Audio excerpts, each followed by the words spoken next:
এত ঠান্ডা পড়েছে, আমার তো মনটা চায় সারাটা দিন ঘরের মধ্যেই থাকি,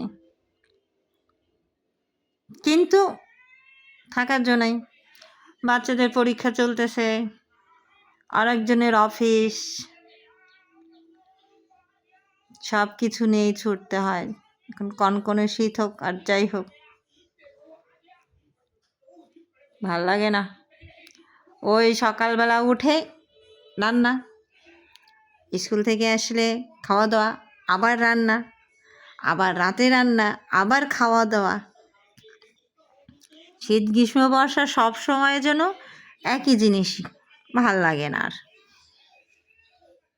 খাওয়ার রান্না, খাওয়ার রান্না। আমার তো মনটা চায় আমি এই ঠান্ডার মধ্যে বাসার মধ্যে থাকি,